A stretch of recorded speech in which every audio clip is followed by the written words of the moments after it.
I want you to listen. As a young man here in whichever form,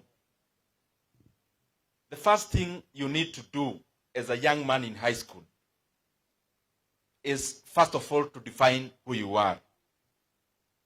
Who are you as a young man in Kiagodho, either in Form 2, 3, or 4? You need to first know who you are so that you actually know where you are going. Because people plant tea where the environment of tea can allow tea to thrive. The same with pineapples and all the other crops. You also need to realize yourself as a young man. Who are you? Na leo kuna baridi sana. Sijui kama ni mimi tu naisikia. Karibu niambie mwalimu aniwekee jiko hapa. I'm almost shivering. But let's continue. As a young man, the first thing you need to do at this age, you need to define yourself. What are your strengths as a young man here?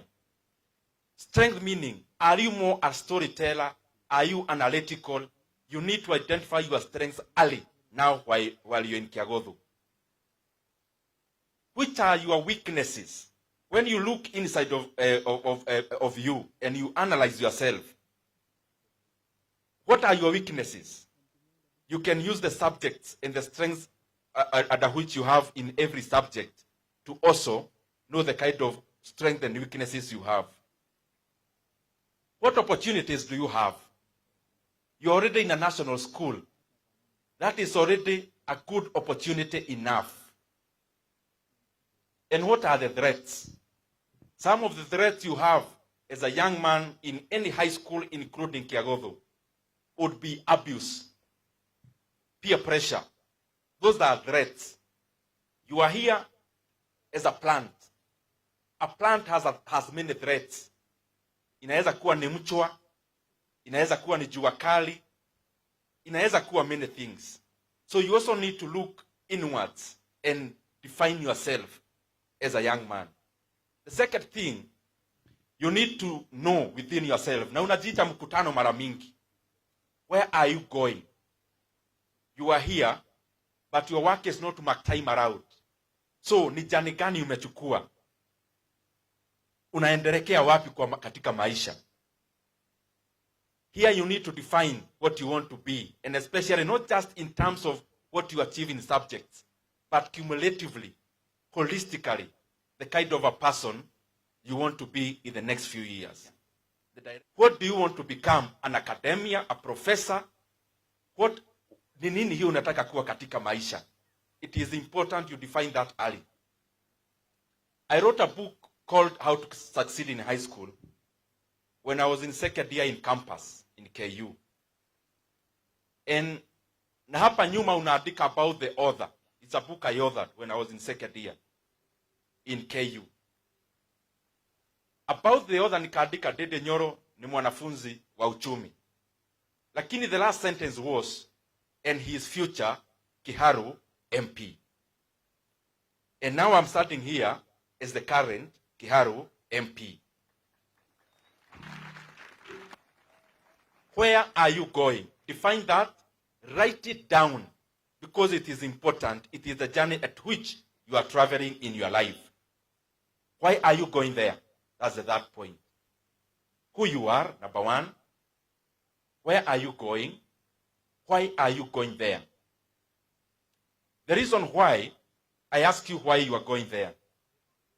Sharing experience of many of us who have advanced kimiaka kuliko the young men here. I want to encourage you, as you choose what you want to do and where you want to go, also choose something that you enjoy doing. If you are good in physics, if you are good in biology, you are good in mathematics, then choose something that you already enjoy doing. If it's engineering, if it's area around medical, in school and also in practice, choose something that is already inherent in you, because you take less effort to do that which is already inherent in you. And in that also the second thing why you want to go there. choose to go there because you want to provide solutions. You want to become an engineer, a doctor, a pilot, because you want to provide solutions. In life, seek to be a person who provides solutions. Because when you take that responsibility, underneath that responsibility of serving others, underneath that responsibility of doing good, underneath there is payment for you for being responsible. Kuna vitu nimeona kama mtu wako nje mwenye slightly older than you. In the current world, I have seen that character in many respects can catapult you higher than even academic excellence. And some of the traits I've seen that are very important in the marketplace, whether in business, in leadership, number one is respect. Kuheshimu watu, doesn't matter their position, the lowly, the high and mighty. Respecting other human being is one trait that I've seen that is very important and it is noticeable. Two is honesty. Many times you think you can cheat, get a small gain. There is no long-run gain in being dishonest. So early enough here, cultivate the trait of honesty. Three is confidence, but always temper confidence with humility. There are people who know, but they want to rub on others how much they know. That is not humility. Even when you know what you know, you temper whatever you know and that confidence with humility. Moto kwenyihia. You need to be a person who is approachable, who is not lofty. The other thing is responsible. Be responsible, be accountable. Listen to this. Listen to these boys. There is this story about 4 people named everybody, somebody, anybody, and nobody. There was an important job to be done, and everybody was asked to do it. Everybody was sure that somebody would do it. Anybody could have done it, but nobody did it. Somebody got angry about that because it was everybody's job. Everybody thought anybody could do it, but nobody realized that everybody wouldn't do it. It ended up that everybody blamed somebody when nobody did what anybody could have done. Shout harder for our parents to know that I will be that somebody. When you are at home, your parent has gone to visit your auntie, has gone to Sharks, those who are in Nairobi. You are left at home. You are in Sharks. Your parent has gone to visit your uncle in town. You are left home. You have to be that somebody who is responsible, because responsibility starts there. The last one, you need to see opportunities and stop complaining. I'm not teaching you things about Kiagogo, even out there. There was a shoe company back then, a British one, that sent 2 people to Africa to look for the market of selling shoes. They sent 2 people in their sales department. Wakuje Africa, waangalie market ya kuuza viatu. One of them akapeleka ripoti. Akasema, there is no potential there. Nobody wears shoes. 2 people. One has already taken the report. Amekuja Africa, hiyo wakati ya babu zetu, hakukuwa na viatu. One took back the report. There is no market there. People there don't wear shoes. The second salesman reported back and said, there is massive potential there. Nobody wears shoes. One got people not wearing shoes and took the report using the same analogy. Nobody wears shoes.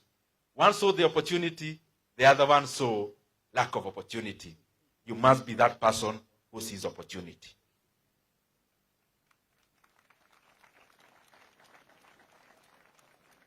As I go to the finish,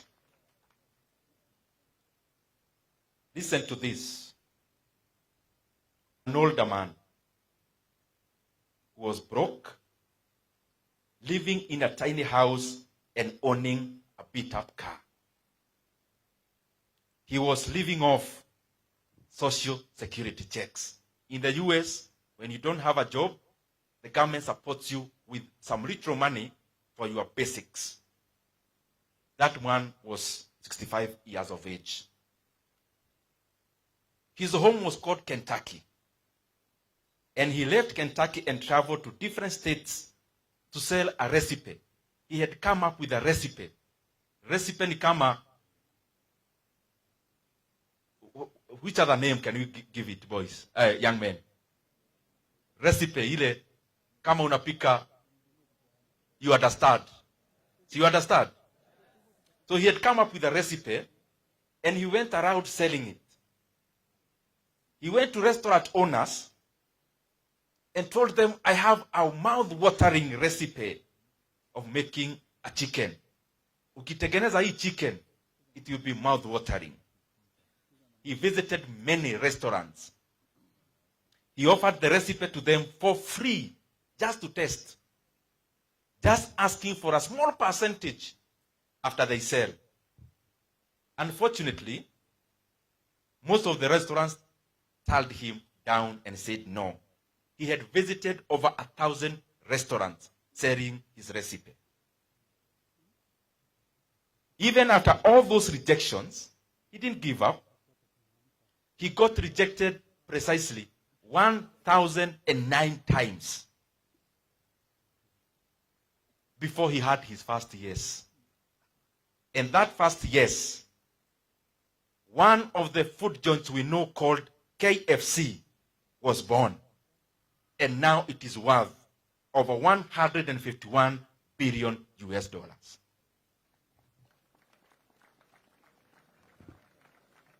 Young men, you have been trying that math, that physics.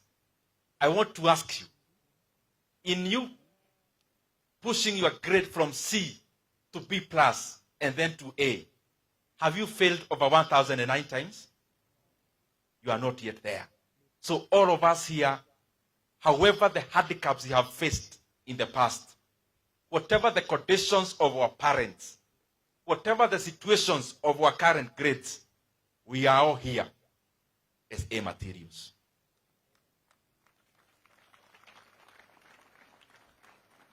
There is no one who joins Tiagodo National School. There is no one who joins any national school in Kenya who is not an A material. And therefore my request Form 4 is this. That 8.6, all of you know here today, you have the ability, the capacity to get A's, all of you. Wacha serikali ikuwe shida yao ya kuwatafutia universities kwa sababu nyinyi wote muko na A's. And when you get those A's, I can assure you, help will come on the way of your parents. Hata wale hawataweza kuwapeleka kufanya engineering, kama hiyo tulisikia aeronautical. In Kikuyu we say, mwana mugi, dagaga mudhabia. You just do your bit. When you do your bit, everything else corresponds to push you to achieve those heights. I thank you all.